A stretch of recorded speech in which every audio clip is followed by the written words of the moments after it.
أعوذ بالله السميع العليم من الشيطان الرجيم من حمزه ونفخه ونفسه.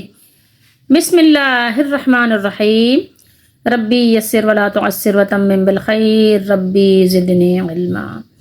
قال فرعون آمنتم به قبل أن آذن لكم إن هذا لمكر مكرتموه في المدينة لتخرجوا منها أهلها فسوف تعلمون. لأقطعن أيديكم وأرجلكم من خلاف ثم لأصلبنكم أجمعين قالوا إنا إلى ربنا لمنقلبون وما تنقم منا إلا أن آمنا بآيات ربنا لما جاءتنا ربنا أفرغ علينا صبرا وتوفنا مسلمين. وقال الملأ من قوم فرعون أتذر موسى وقومه ليفسدوا في الأرض ويذرك وآلهتك قال سنقتل أبناءهم ونستحيي نساءهم وإنا فوقهم قاهرون. قال موسى لقومه استعينوا بالله واصبروا إن الأرض لله يورثها من يشاء من عباده والعاقبة للمتقين. قالوا أوذينا من قبل أن تأتينا ومن بعد ما جئتنا قال عسى ربكم أن يهلك عدوكم ويستخلفكم في الأرض فينظر كيف تعملون. یہ 7 آیات مبارکہ ہیں جو ہم نے آپ کے سامنے تلاوت کی ہیں، سورہ آراف کی، اور 9واں سپارہ ہے۔ فرعون نے کہا، یہ قالا کی نسبت کدھر ہے؟ فرعون کی طرف ہے، اضافت کہیں نسبت کہیں جو بھی۔ تم میرے اجازت دینے سے پہلے اس پر ایمان لے آئے ہو۔ پیچھے ہم نے پڑھ لیا تھا نا کہ فرعون کے پاس جو جادوگر آئے تھے، جو بلائے گئے تھے، وہ سجدے میں گرا دیے گئے موسیٰ علیہ السلام کا معجزہ دیکھ کر، اور انہوں نے برملا اعلان بھی کر دیا کہ ہم اپنے رب پر ایمان لے آئے، اور اس رب پر ایمان لائے ہیں جو موسیٰ اور ہارون علیہ السلام کا رب ہے۔ تو اس کا جواب یہاں فرعون دے رہا ہے کہ تم میری اجازت کے بغیر ایمان لے آئے، یعنی وہ تو خدا بنا بیٹھا تھا۔ تو وہ بات یہاں پر اس کی بتائی جا رہی ہے۔ بے شک یہ مکر ہے، بے شک یہ مکر ہے، تم نے اس شہر میں مل کر یہ مکر کیا ہے تاکہ یہاں رہنے والوں کو اس شہر سے نکال دو۔ فی المدینہ، مدینہ شہر کو بھی کہتے ہیں۔ پھر جلد ہی تم جان لوگے، کیا جان لوگے؟ اس کا رزلٹ، نتیجہ، تو اس لیے بریکٹ میں یہاں لکھا ہوا ہے اس کا نتیجہ۔ میں تمہارے ہاتھ اور پاؤں مخالف طرف سے ضرور کاٹ دوں گا۔ مخالف سمت سے کیا کہ داہنا ہاتھ اور بایاں پاؤں، یعنی انسان کو کیا کرے گا؟ بالکل سے مفلوج، معذور کرنے کے ساتھ ساتھ بدنما بھی کر دے گا اپنی کوشش بھر۔ پھر میں تم سب کو ضرور سولی پر لٹکاؤں گا، یعنی اذیت دے دے کر ماروں گا، ٹھیک ہے؟ لیکن اسلام میں اذیت دینا جائز نہیں ہے۔ انہوں نے کہا بے شک ہم اپنے رب ہی کی طرف لوٹنے والے ہیں۔ کہاں جانے والے ہیں؟ قالوا انا الی ربنا منقلبون، ہمارا لوٹنا، ہمارا پلٹنا کدھر ہے؟ اپنے رب کی طرف ہے، وہ تو جانا ہی جانا ہے، موت تو آنی ہی آنی ہے، ٹھیک ہے؟ تم ڈرا کس بات سے رہے ہو کہ ہاتھ پاؤں کاٹ دو گے، سولی دے دو گے؟ تو وہ تو ایک دن موت آنی ہی ہے، اللہ ہی معلوم، اللہ ہی جانتا ہے کہ کس انداز سے آئے گی، تو ٹھیک ہے۔ اور پھر انہوں نے جواباً کیا کہا؟ انہوں نے کہا اور اے فرعون تو کہہ دو یا تم کہہ دو، تم ہمیں صرف اس بات کی سزا دے رہے ہو کہ ہم اپنے رب کی نشانیوں پر ایمان لے آئے ہیں، اس بات کی سزا دے رہے ہو؟ ہم نے تمہارا کیا بگاڑا ہے؟ تمہارے ساتھ کیا نقصان پہنچایا ہے؟ تمہارے ساتھ کیا ظلم و زیادتی کی ہے؟ ہم صرف اس بات کو، حق کو پہچان گئے اور حق کو قبول کر لیا، اس بات کی سزا دے رہے ہو؟ جب وہ ہمارے پاس آ گئیں، یعنی ہمارے پاس اللہ کی نشانیاں آ گئیں اور ہم نے اللہ کے نبیوں کو پہچان لیا، معجزات کو پہچان لیا، جادو اور معجزے میں فرق کو جان لیا اور اس کو قبول کر لیا، ایمان لے آئے، باطل کو چھوڑ دیا، تو اس بات کی سزا میں تم ہمیں یہ سب کرو گے ہمارے لیے؟ پھر اس کے بعد انہوں نے دعا کی. کیا دعا کی؟ اے ہمارے رب ہم پر صبر ڈال دے، صبر کو انڈیل دے، افرغ علینا. ٹھیک ہے، جیسے ہوتا ہے کوئی پیالہ بھرا ہوا ہو اور اس پیالے کو آپ کہیں کہ پورا میرے اوپر ڈال دو. ٹھیک ہے، گرمی بہت لگ رہی ہے، روزہ بہت لگ رہا ہے، یہ ٹھنڈا ٹھنڈا بھرا ہوا پانی کا پیالہ ہے، میرے اوپر ڈال دو تاکہ مجھے تھوڑی سی تراوٹ محسوس ہو. ٹھیک ہے، تو اسی طریقے سے انہوں نے دعا کی کہ ہمارے اوپر اے اللہ جو صبر کا بھرا ہوا پیالہ ہے وہ ہمارے اوپر انڈیل دے کہ فرعون کی طرف سے دی ہوئی اذیت پر ہم صبر کر سکیں، اور ہمیں اس حال میں فوت کر کہ ہم مسلمان ہوں. ٹھیک ہے، یہ دعا کرنا بہت ضروری ہے، یہ دعا ضرور کیا کریں ہر وقت. ہر اللہ کے نیک بندے کی بھی یہ دعا ہوتی تھی اور اللہ کے ہر نبی کی بھی یہ دعا ہے کہ اسلام کی حالت میں وفات ہو اور نیک لوگوں کا ساتھ ہو. اور فرعون کی قوم کے چودھریوں نے کہا، کس سے کہا؟ اس سے، فرعون سے کہا، کیا تم موسیٰ اور اس کی قوم کو چھوڑ دو گے تاکہ وہ زمین میں فساد کریں؟ یعنی تم موسیٰ علیہ السلام کو اور فرعون وہ ہارون علیہ السلام کو چھوڑ کیوں رہے ہو؟ موقع اچھا ہے، شہید کر دو. ٹھیک ہے، چھوڑ دو گے. یعنی یہ فساد سے کیا مراد ہے کہ ظاہر دین پھیلائیں گے، دین پھیلائیں گے تو لازمی بات ہے کہ تمہارے مخالفین کھڑے ہو جائیں گے اور پھر وہ فساد ہوگا. وہ لوگ فساد کون کرے گا؟ فساد تو ظاہر ہے کافر کرتے ہیں، مسلمان تو فساد نہیں کرتا. تو اپنے کرتے وہ ہیں خود، نام دوسروں کا رکھ دیتے ہیں. ہر فسادی کا یہی کام ہوتا ہے تاکہ وہ زمین میں فساد کریں اور وہ تجھے یعنی موسیٰ اور تیرے معبودوں کو، یعنی فرعون اپنی بھی پوجا کرواتا تھا اور اپنے بنائے ہوئے جو اس کے اور بھی طاغوت تھے ان کی بھی پوجا کرواتا تھا. تو موسیٰ علیہ السلام نے نہ فرعون کی پوجا کرنی تھی، نہ فرعون کو ماننا تھا، نہ اس کے بنائے ہوئے جھوٹے طاغوتوں کو، الہوں کو ماننا تھا. تو اس لیے ظاہر ہے وہ اسکا رہے ہیں اس کے درباری کہ کیا تم موسیٰ علیہ السلام کو اس لیے چھوڑ دو گے کہ زمین میں فساد بھی کرے اور نہ تمہاری پوجا کرے، نہ تمہاری بات مانے، نہ تمہاری جھوٹی باتوں میں ہاں ملائے اور نہ تمہارے جھوٹے بنائے ہوئے معبودوں کی. ٹھیک ہے، فرعون نے کہا ہم ان کے بیٹے قتل کر دیں گے. وہی بات جو سورہ بقرہ بھی ہم پڑھ چکے ہیں، کئی جگہ پڑھ چکے. تو یعنی نومولود یعنی وہ جب نئے بچے بیٹے پیدا ہوں گے تو بیٹوں کو قتل کر دوں گا اور بیٹیوں کو زندہ رکھوں گا. اس سے کیا ہوگا؟ ان کا جو یعنی قبیلہ ہے وہ بغیر مردوں کے ہو جائے گا، کمزور لوگ ہوں گے، عورتیں اور ظاہر ہے بوڑھے لوگ کیا لڑیں گے، اور ان کی بیٹیاں چھوڑ دیں گے. ٹھیک ہے، وَنَسْتَحْيِي نِسَاءَهُمْ، بیٹیاں زندہ رکھیں گے اور قتل کر دیں گے بیٹوں کو، ابنا کو.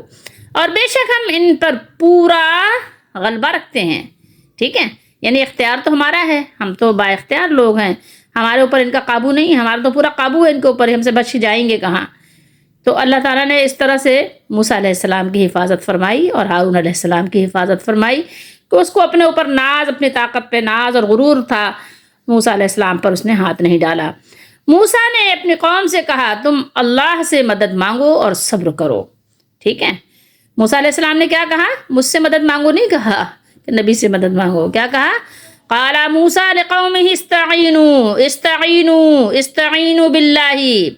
استعینوا باللہ، اللہ تعالیٰ سے استعانت طلب کرو، اللہ تعالیٰ سے مدد طلب کرو. وصبروا، اور صبر سے رہو. ٹھیک ہے، تم اللہ سے مدد مانگو اور صبر کرو.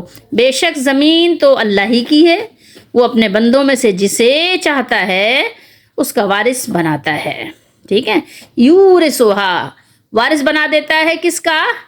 ہا کی ضمیر جو ہے وہ زمین کی طرف ہے، ارض کی طرف ہے.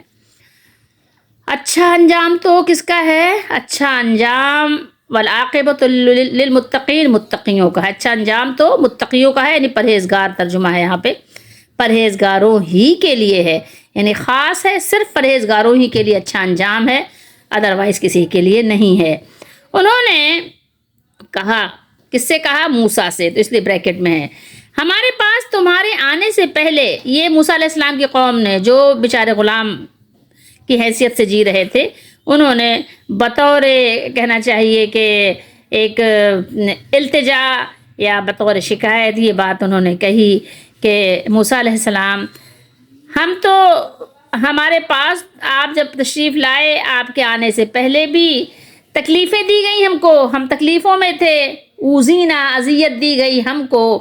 ٹھیک ہے، اور تمہارے آنے کے بعد بھی، انت اتینا، اور آپ کے آنے، ومن بعد ما جئتنا، جب آپ ہمارے پاس تشریف لے آئے تو آپ کے آنے کے بعد بھی ہم تکلیفوں ہی میں ہیں، ابھی تک ہمیں راحت نصیب نہیں ہوئی۔ تو پھر موسیٰ علیہ السلام نے کہا امید ہے، عسا امید ہے، قال عسا ربکم، امید ہے کہ تمہارا رب تمہارے دشمن کو ہلاک کر دے گا اور تمہیں زمین میں جانشین بنا دے گا۔ ٹھیک ہے، تمہیں زمین میں ان کا جانشین، فرعون کو ہلاک کر کے ان کی طرف سے تم کو خلیفہ بنا دے گا، تم کو خلافت جانشینی عطا کر دے گا عن قریب، یعنی امید کی جا رہی ہے اس بات کی، فی الارض، زمین پر، کہ تم بن جاؤ زمین میں۔ ٹھیک ہے، فینظرا، پھر وہ دیکھے گا، کون؟ اللہ تعالیٰ، کیف تعملون، کہ تم کیسے عمل کرتے ہو، تم کس لائق ہو، کس طرح کے لائق لوگ ہو اور کتنے نالائق ہو، یہ سب پھر معلوم ہو جائے گا جب تم جو ہے فرعون کے بعد اس کے جانشین بنو گے، تو یہ ساری جو پول پٹی ہے وہ کھلے گی، حقیقت حال جب معلوم ہوگی کہ تم کیسی قوم ہو۔ تو بس ابھی تو فی الحال تم اللہ سے مدد مانگو اور صبر سے کام لو، اور وہ وقت بھی دور نہیں ہے کہ تمہیں بھی زمین کی خلافت مل جائے گی۔ اور یہ دیکھیے احمد رضا کا ترجمہ بھی یہی ہے کہ موسیٰ نے اپنی قوم سے فرمایا اللہ کی مدد چاہو۔ ٹھیک ہے، استعینوا باللہ، لقومہ استعینوا باللہ واصبروا۔ ٹھیک ہے، اللہ کی مدد چاہو اور صبر کرو۔ انہوں نے بھی دیکھیے یہی ترجمہ کیا ہے۔ موسیٰ علیہ السلام نے یا کسی نبی نے کبھی یہ نہیں کہا کہ کسی نبی کی مدد چاہو، کسی قبر پہ جا کے دعا مانگو وہاں مدد چاہو۔ یہاں پر بھی آپ دیکھ سکتے ہیں قرآن میں کہیں پہ بھی آپ کو یہ چیز نہیں ملتی جو کہ آج کے لوگوں نے یا بعد کے لوگوں نے بنا لی ہے۔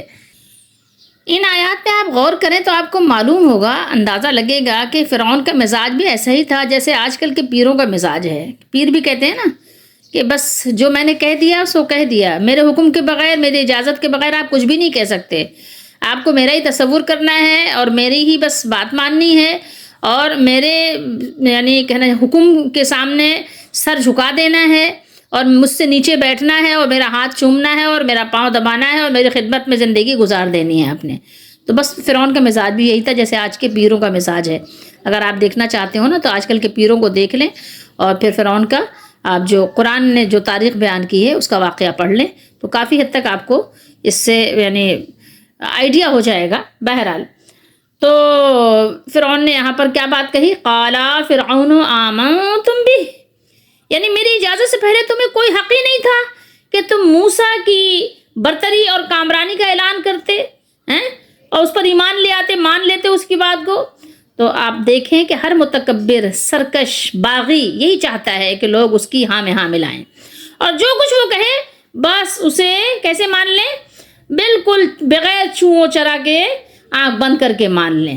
ٹھیک ہے، اور بس اس کی جو ہے کیا کریں، اس کو صرف مان نہ لیں، اس کو بلکہ پبلش بھی کریں۔ ٹھیک ہے، لوگوں میں چرچا بھی کریں کہ جناب یہ پیر صاحب ایسے ہیں نا کہ ان جیسا پیر آپ کو ملے گا نہیں، یہ چھو منتر کرتے ہیں، آپ کے سب مصیبتیں پریشانیاں دور ہو جاتی ہیں، یہ جو کچھ چاہتے ہیں اللہ سے منوا لیتے ہیں۔ تو ایسے ہی وہ بھی خدائی کا دعویٰ کیے بیٹھا ہوا تھا۔ تو بس ہر جو ہے متکبر یہی چاہتا ہے کہ اس کے جتنے فرما بردار ہیں، اس کے جتنے مرید ہیں، سب اس کی تشہیر و اشاعت کریں۔ ٹھیک ہے، اسی طرح دنیا بھر میں ہر متکبر اور سرکش حکمران کا یہ قاعدہ رہا بھی ہے اور ہے بھی، اب بھی یہی ہے کہ جب وہ دلیل کے میدان میں ہار جاتے ہیں تو پھر جیل بھیج دیتے ہیں، پھانسی دیتے ہیں، سولی پہ لٹکا دیتے ہیں، قتل کی دھمکی دینے پر اتر آتے ہیں، عقوبت خانے میں ڈلوا دیتے ہیں، اور پھر ایسے ایسے قوانین وضع کرتے ہیں جن کی آپ اگر داستان پڑھیں تو آپ کے رونگٹے کھڑے ہو جائیں اور آپ کا دل کانپ جائے، اور پھر وہ کسی بھی قسم کا جرم جو ہے آپ پر ثابت کر کے یا بغیر کسی جرم کے آپ کو سزا دینے کے لیے وہ حق بجانب ہو جاتے ہیں۔ یہ تو یہاں پر ایک فرعون کا قصہ ہے، تمام فرعون اور جتنے لوگوں کے پاس کوئی عہدہ، کوئی منصب آ جاتا ہے وہ یقینی طور پر فرعون جیسے ہی بننا چاہتے ہیں۔ تو فرعون بھی جب وہ دلیل کے میدان میں ہار گیا، اس کی شکست ہو گئی، وہ چاروں شانے چت جب گر گیا تو پھر سزا دینے کی دھمکی پر اتر آیا اور فی الفور عوام کے سامنے مجمع عام میں 2 الزام لگا دیے. پہلا یہ کہ جادوگروں اور موسیٰ کی باہمی کیا ہے سازش ہے. حالانکہ کہیں دور دور ایک دوسرے کا وہ بھی نہیں تھا، رابطہ بھی نہیں تھا، لیکن پھر بھی لگا دیا کہ یہ تم لوگوں نے مل کر آپس میں جو ہے اپنا کانٹیکٹ رکھا ہے اور تم سب ایک ہی گروہ سے تعلق رکھتے ہو.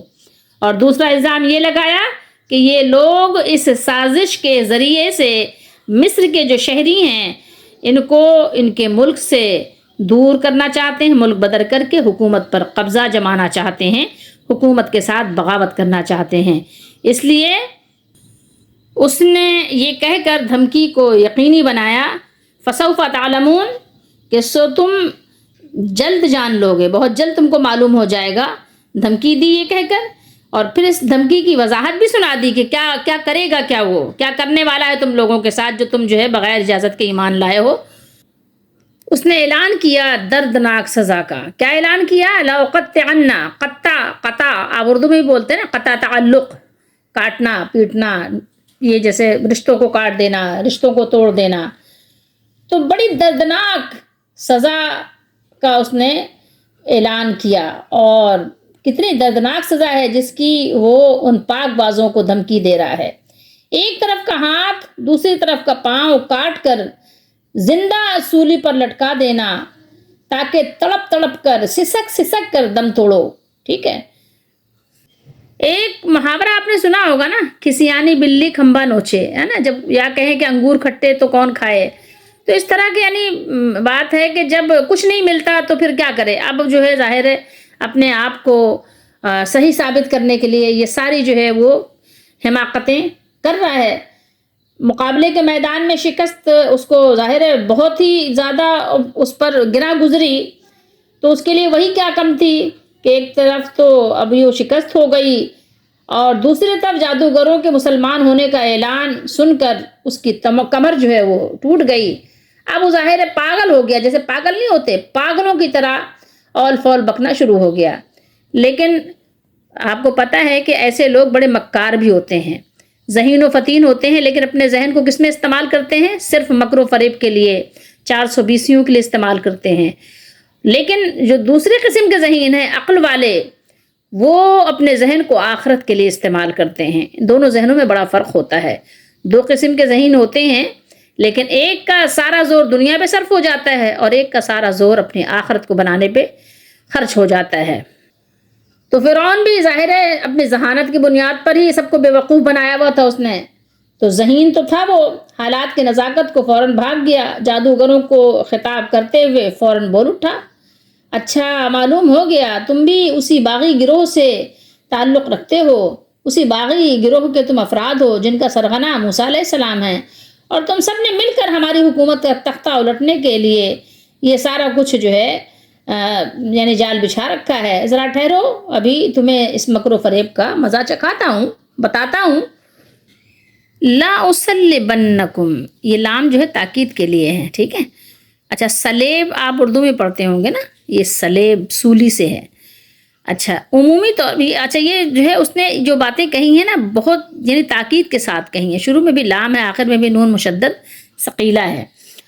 تو بہت سے لوگ ایسا ہوتا ہے کہ عام طور پر سمجھتے یہ ہیں کہ سولی اور پھانسی ایک ہی چیز ہے. حالانکہ پھانسی اور سولی دونوں میں بہت زیادہ فرق ہے. پھانسی ایک الگ چیز ہے اور سولی پہ لٹکانا یہ ایک الگ چیز ہے. پھانسی آپ جانتے ہیں کہ گلے میں پھندا ڈال کر، رسہ ڈال کر گلا گھوٹ کر مارا جاتا ہے. ٹھیک ہے. اس میں پھندا کس دیا جاتا ہے اور وہ تھوڑی دیر میں بندہ ختم ہو جاتا ہے. جبکہ سولی میں ایک اونچا کھمبا کھڑا کر کے اس کے اوپر ایک آڑی ترچھی سی لکڑی باندھ دی جاتی ہے. پھر ملزم کو اوپر چڑھا کر اس کے بازو اس کے آڑی لکڑی کے ساتھ باندھ دیے جاتے ہیں، جبکہ جسم اونچی لکڑی کے ساتھ بندھا ہوتا ہے. وہ وہیں دھوپ میں، سردی، پرندوں کی مطلب یعنی جو کچھ بھی ہے، سردی، گرمی، دھوپ کی شدت، بھوک، پیاس، اور پھر اس کے علاوہ آپ کو پتہ ہے کہ جب ایک آدمی زخمی ہو، اس کا ہاتھ کٹا ہوا ہو، خون بہہ رہا ہو، پاؤں کٹا ہوا ہو، وہاں سے زخم بہہ رہا ہو، تو ایسے میں پھر آپ کو پتہ ہے کہ پرندے بھی اس کو نوچتے ہیں. تو پرندے بھی اس کو نوچ کھسوڑ کر کے کچھ نہ کچھ اس کو تکلیف پہنچا رہے ہوتے ہیں، نوچ نوچ کے بوٹیاں گوشت لے کے جا رہے ہیں، پتہ ہے بندھا ہے وہ کچھ کر ہی نہیں سکتا، ایک ہاتھ بھی نہیں ہے، ایک پاؤں بھی نہیں ہے، اور جو ہے بھی تو وہ بھی بندھا ہوا ہے، تو ایسے میں تو ظاہر ہے گدھ ہیں اور یہ چیلے ہیں، کوے ہیں، یہ بھی سب آپ کا گوشت نوچ رہے ہوتے ہیں، ٹھیک ہے۔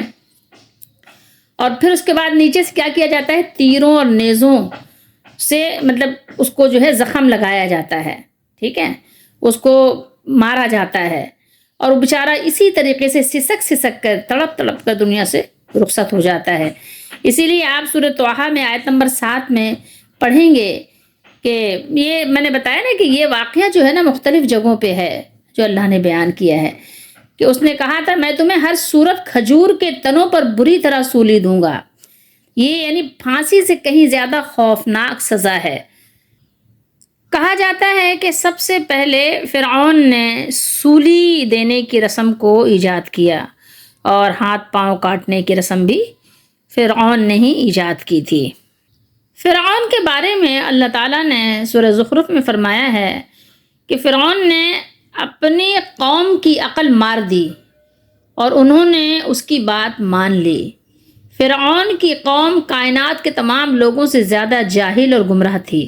کیوں؟ اس لیے کہ ان لوگوں نے فرعون کی یہ بات بھی صحیح مان لی تھی کہ اس نے اعلان کیا تھا نا، سورہ نازعات میں آپ نے پڑھا ہوگا، انا ربکم الاعلی، کہ نعوذ باللہ میں تمہارا سب سے بڑا رب ہوں، تمہارا سب سے بڑا مالک ہوں۔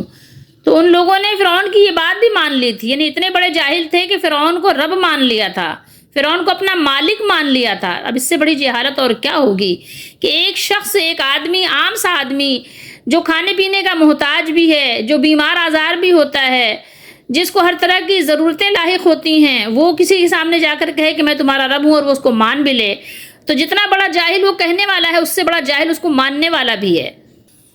تو بہرحال مجھے اور آپ کو دعا کرنی چاہیے کہ اللہ تعالی ہم سب کو اس طرح کی جہالت سے بچائے، ہر طرح کی اللہ تعالیٰ گمراہی سے بچائے۔ بہرحال آگے یہاں پر فرمایا کہ اجمعین یعنی سبھی کو دے گا، سولی سبھی کو۔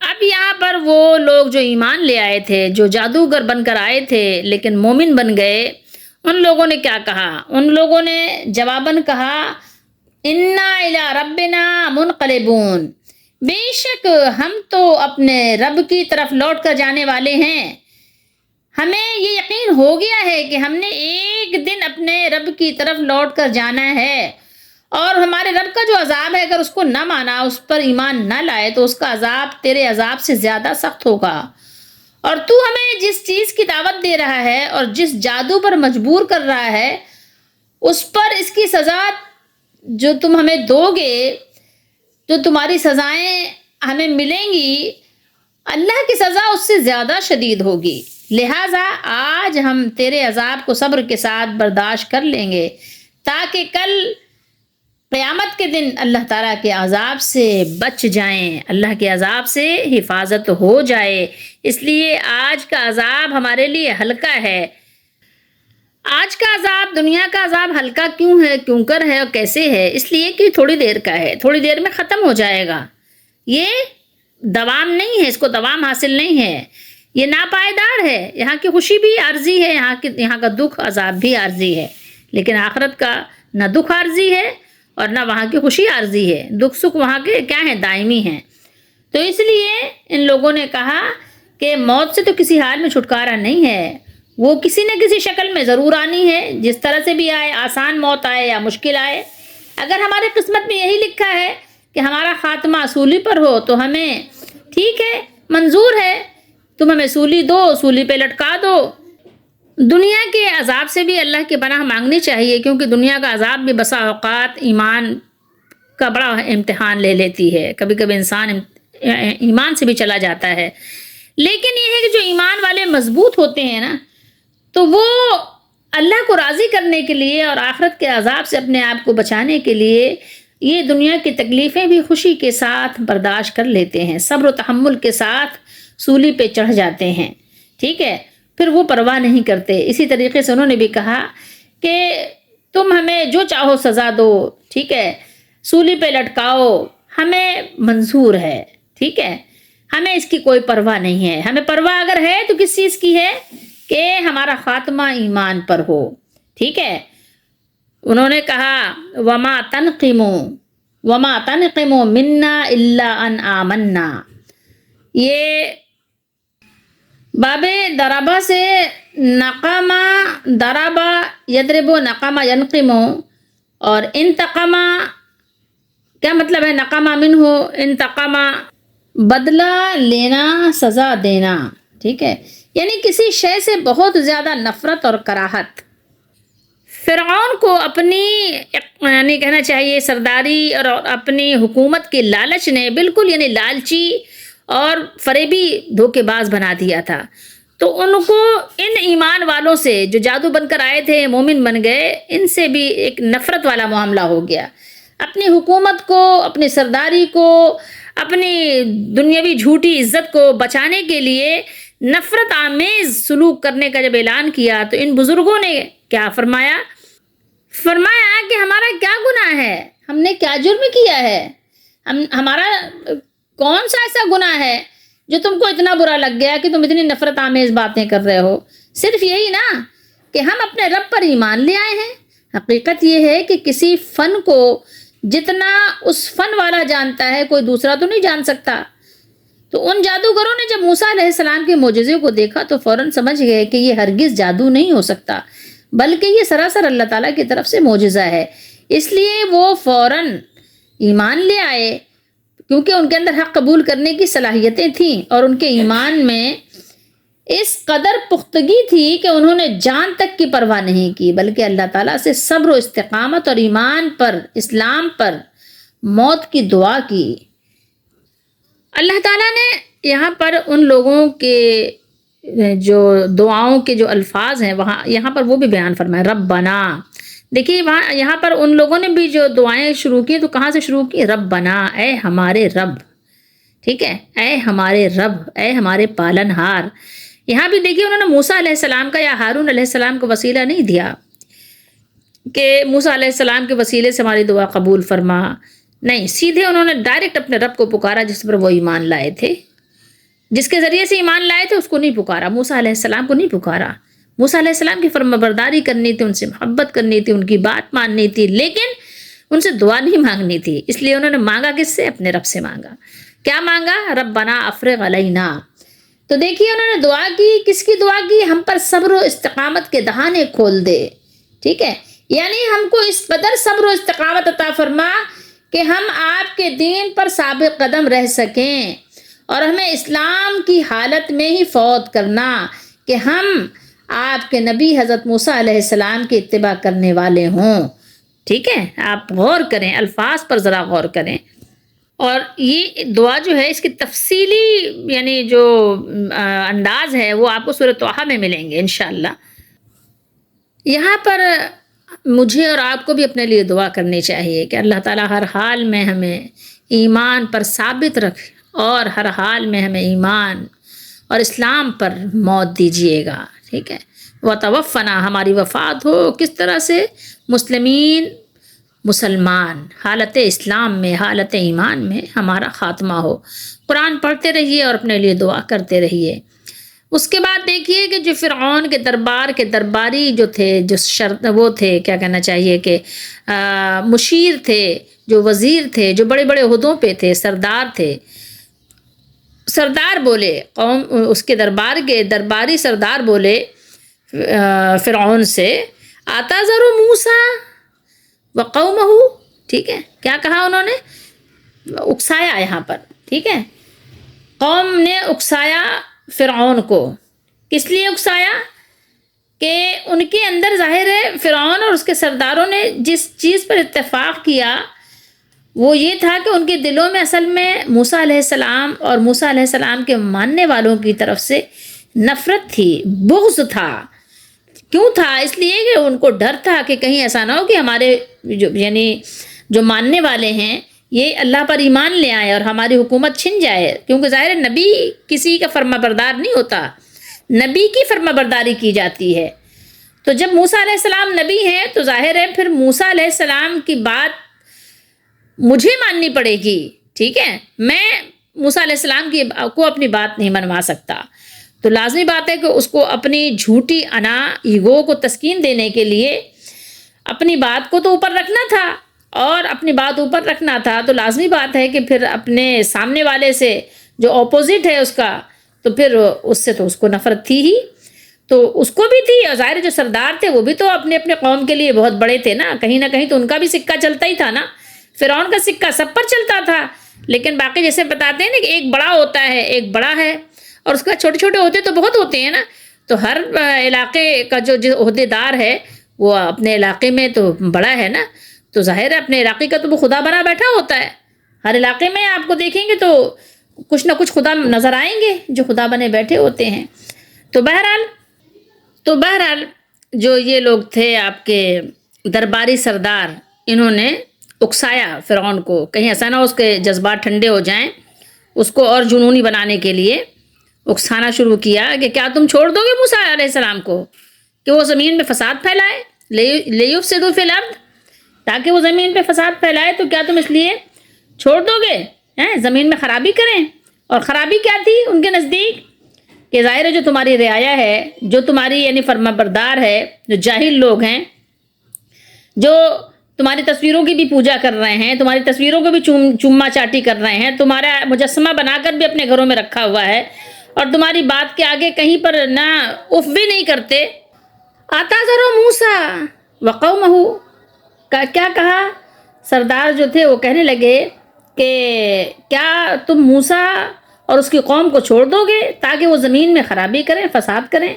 یعنی خرابی سے کیا مراد تھی کہ موسیٰ علیہ السلام تو نہ تم کو مانیں گے اور نہ ہی تمہارے سرداروں کو مانیں گے، ٹھیک ہے؟ موسیٰ علیہ السلام تو ایک اللہ کی عبادت کی دعوت دیں گے، ایک اللہ کی طرف بلائیں گے، لازمی بات ہے، تو تمہاری تو ساری جتنی یعنی یہ خدائی کی ایک تم نے جھوٹ موٹ جو ایک 420 کی ہوئی ہے، تو یہ تو نہیں چلے گی موسیٰ علیہ السلام کے سامنے، یہ تو جان لو۔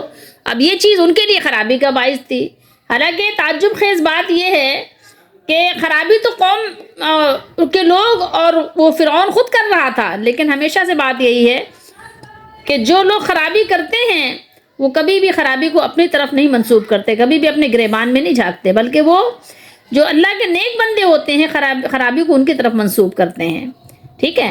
فساد برپا وہ کر رہے تھے، زمین میں فساد وہ پھیلا رہے تھے، مالک کو وہ نہیں مان رہے تھے، اور وہ الزام کس پہ لگا رہے تھے؟ موسیٰ علیہ السلام اور موسیٰ علیہ السلام کے قوم پہ الزام لگا رہے تھے۔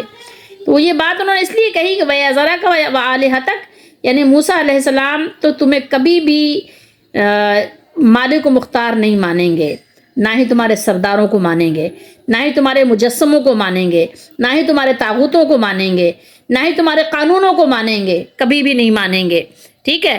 تو ان کا ارادہ کیا تھا کہ موسیٰ علیہ السلام کو فرعون قتل کر دے، شہید کر دے۔ فرعون نے اس کے جواب میں کہا قَالَ سَنُقَتِّلُ، کیا کہا فرعون نے؟ ابناءہم ونستحیی نساءہم، ان قریب ہم ان کے بیٹوں کو قتل کر ڈالیں گے اور ان کی بیٹیوں کو، لڑکیوں کو جو پیدا ہوں گے ان کو زندہ رہنے دیں گے۔ اس کے بارے میں تو آپ پڑھ چکے ہوں گے کہ یہ کام تو اس نے موسیٰ علیہ السلام کی پیدائش سے پہلے بھی کیا تھا، ٹھیک ہے؟ اب یہ دوسری دفعہ حکم اس کا تھا، ٹھیک ہے؟ پہلے یہ تھا کہ موسیٰ علیہ السلام کی ولادت سے پہلے، آپ کی پیدائش سے پہلے اس لیے تھا کہ موسیٰ علیہ السلام کی پیدائش ہی نہ ہو، جتنے بیٹے پیدا ہوں سب کو ختم کر دیا جائے، تو یہ سزا تو پہلے بھی وہ دے چکا تھا قوم کو۔ اب موسیٰ علیہ السلام کے بعد کس بات کے لیے وہ یہ ارادہ کرنے لگ گیا؟ وہ اس لیے تاکہ جو ہے بنی اسرائیل کو ذلیل کرے، مغلوب کرے، اور پھر اس کے بعد کیا کرے؟ پھر اس کے بعد یہ کرے کمزور کر دے اور اپنی حکمرانی کا سکہ بٹھائے رکھے۔ لیکن اللہ نے پہلے بھی موسیٰ علیہ السلام کے پہلے بھی اس کے چال کو کامیاب نہیں ہونے دیا۔ موسیٰ علیہ السلام تشریف لائے اور اسی کے گھر میں پلے بڑھے، پرورش ہوئی، اور دوسری مرتبہ جب اس نے یہ ارادہ کیا کہ ان کے بیٹوں کو قتل کرے گا اور ان کی بیٹیوں کو زندہ رکھے گا، تو اللہ تعالیٰ نے بنی اسرائیل کو عزت عطا فرمائی اور فرعون کو ذلیل و خوار کرتے ہوئے اور اس کے لشکروں سمیت اس کو غرق کر دیا۔ اور بے شک اللہ کا حکم سب پر چلتا ہے اور بے شک اللہ پر کسی کا حکم نہیں چلتا۔ بہرحال فرعون نے جب بنی اسرائیل کے ساتھ برا سلوک کرنے کا ارادہ کیا تو کیا ہوا؟ موسیٰ علیہ السلام نے کہا قال موسیٰ لقومہ استعینوا باللہ واصبروا، موسیٰ علیہ السلام نے اپنے قوم سے کہا کہ اللہ سے مدد مانگو اور صبر کرو۔ موسیٰ علیہ السلام نے وعدہ کیا کہ ان کا انجام اچھا ہوگا، ٹھیک ہے، تم اللہ پر ایمان لائے ہو تو ایمان لانے والوں کا انجام بہرحال اچھا ہوگا، اور زمین کی ملکیت تم کو حاصل ہو کر رہے گی۔ کیوں؟ اس لیے کہ یقیناً زمین تو اللہ کی ہے، وہ اپنے بندوں میں سے جسے چاہتا ہے اس زمین کا مالک اور وارث بنا دیتا ہے، اور بہرحال انجام، اچھا انجام کس کا ہوتا ہے؟ متقیوں کا ہوتا ہے، ڈرنے والوں کا ہوتا ہے، والعاقبۃ للمتقین۔ تو ان لوگوں نے پھر کہا کہ اے موسیٰ، تمہارے آنے سے پہلے بھی ہم کو اذیتیں پہنچیں اور تمہارے آنے کے بعد بھی ہم کو طرح طرح سے ستایا جا رہا ہے، ٹھیک ہے، ہم طرح طرح سے ذلت و رسوائی سے دوچار ہیں۔ تو موسیٰ علیہ السلام نے ان کو تسلی دی، ان کو سمجھایا کہ پریشان نہ ہو، ٹھیک ہے، تسلی رکھو، پریشان ہونے کی ضرورت نہیں ہے، تمہاری جو موجودہ حالت ہے اس پر بھی تسلی رکھو، اور پھر جو دوسری جس حالت سے تم دوچار ہوگے اس سے خبردار کرتے ہوئے فرمایا کہ عسیٰ ربکم ان یہلک عدوکم، ٹھیک ہے، قریب ہے کہ تمہارا رب تمہارے دشمن کو ہلاک کر دے اور اس کی جگہ تمہیں زمین میں خلیفہ بنائے، پھر دیکھیں کہ تم کیسے عمل کرتے ہو۔ اس طرح موسیٰ علیہ السلام نے انہیں سمجھایا بھی، ان کو ترغیب بھی دی کہ تم دیکھو، یہ عزم کر لو کہ جب بھی اللہ تعالیٰ کی طرف سے تمہیں نعمتیں حاصل ہوں اور تمہیں مصیبتوں سے نجات ملے، تمہاری مصیبتیں پریشانیاں ختم ہو جائیں، تو تم کو اللہ تعالیٰ کا شکر کرنا ہوگا، تمہیں اللہ تعالیٰ کی فرما برداری کرنی ہوگی اور اللہ کے نیک بندوں کے طریقے پہ چلنا ہوگا، باغیوں کے طریقے سے تمہیں اپنے آپ کو بچانا ہوگا۔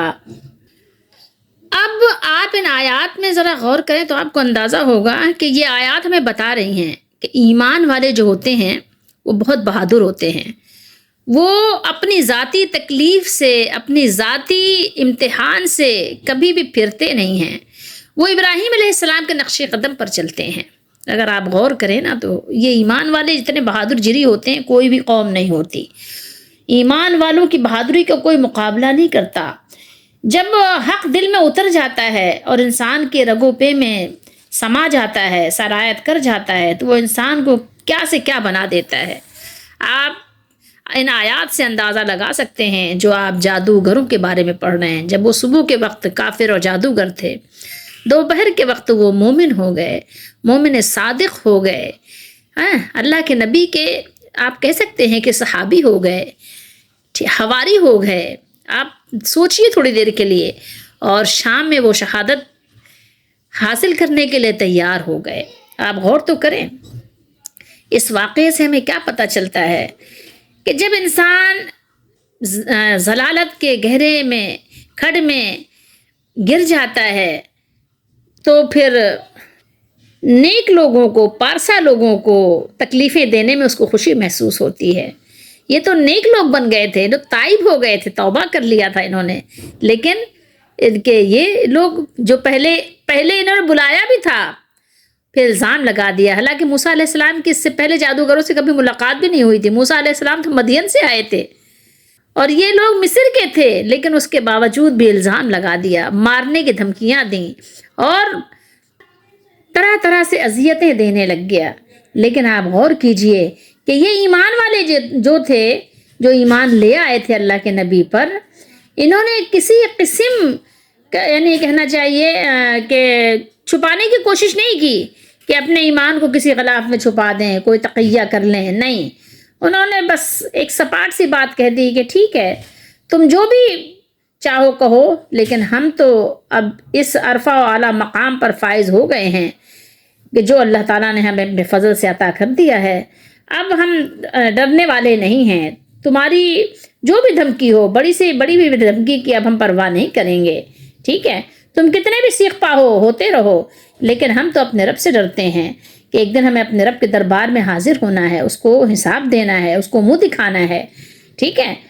تو ایمان جو ہے انسان کو بہادر بنا دیتا ہے، جری بنا دیتا ہے، نڈر بنا دیتا ہے، پھر وہ پرواہ نہیں کرتا کہ کون میرے ساتھ کیا سلوک کرتا ہے، اس کی نگاہیں بس ہر وقت اپنے مالک پر ہوتی ہیں، اسی پر وہ بھروسہ کرتا ہے۔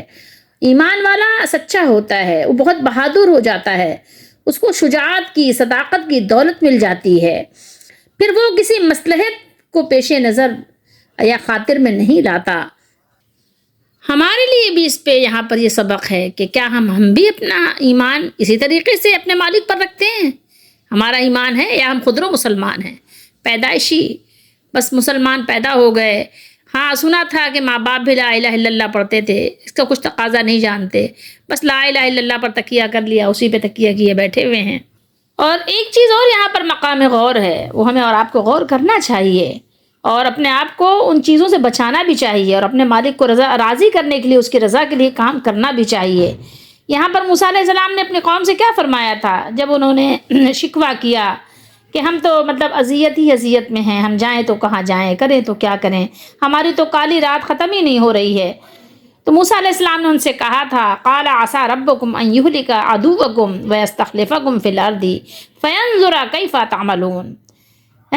آپ نے کہا ان قریب تمہارا رب ہلاک کر دے گا تمہارے دشمن کو، اور تم کو جانشین بنا دے گا زمین میں، پھر وہ دیکھے گا کہ تم کیسے عمل کرتے ہو۔ یہاں یہ بات بہت غور طلب ہے، یہ جملہ غور کرنے کے لیے ہے کہ اللہ تعالیٰ ہر ایک کو حکومت، ہر ایک کو اقتدار، ہر ایک کو مہلت دیتے ہیں ہر ایک کو، ہر قوم کو موقع ملتا ہے، ہر قوم کو موقع دیا جاتا ہے کہ وہ قوت و اختیار کے جب یعنی وہ کہیے کہ کرسی پر بیٹھے، ٹھیک ہے، تو دیکھے کہ وہ کیا کرتا ہے، پھر دیکھا بھی جاتا ہے، دکھایا بھی جاتا ہے کہ یہ اہل ہے کہ نہیں ہے، قابل ہے کہ نہیں ہے، اس کی قابلیت ہے کہ نہیں ہے، ایبلٹی ہے کہ نہیں ہے، یہ سب دیکھا جاتا ہے۔ تو مجھے اور آپ کو بھی دیکھا جائے گا۔ اللہ تعالیٰ ہم سب کو اپنی حفاظت میں رکھے، اور ہمارے لیے اس میں جو سبق ہے اللہ تعالیٰ ہمیں اس پر عمل کی توفیق دے کہ ہم ایمان والوں کی طرح بہادری سے زندگی گزاریں۔ تو سب سے زیادہ بہادر دنیا میں کون لوگ ہوتے ہیں؟ وہ ایمان والے ہوتے ہیں۔ اللہ تعالیٰ سے دعا کیجئے کہ اللہ تعالیٰ مجھے اور آپ کو، ہم سب کو ایمان والوں میں قبول فرمائے اور ایمان والوں کا جذبہ عطا فرمائے۔ ٹھیک ہے، ایمان کو کبھی ضرورت ہو تو چھپایا جا سکتا ہے، لیکن یہ ہے کہ بہادری اور ایمان کی لذت تو یہ ہے کہ ایمان پر اپنے جان کو قربان کر دینا چاہیے، لوگوں کے ڈراوے میں نہ آئیں۔ اگر آپ اپنے مالک پہ بھروسہ کرتے ہیں تو آپ کے مالک کا سہارا آپ کے لیے ہر وقت ہما وقت کافی اور شافی ہے۔ اللہ تعالیٰ ہماری دستگیری فرمائیں، ہماری مدد فرمائیں، اور ہمیں ہر طرح کے فتنوں سے بچائیں اور ہر طرح کی آزمائشوں سے بچائیں۔ ہم کمزور ہیں، ہم کمزوروں پہ اللہ رحم فرمائیں، آمین۔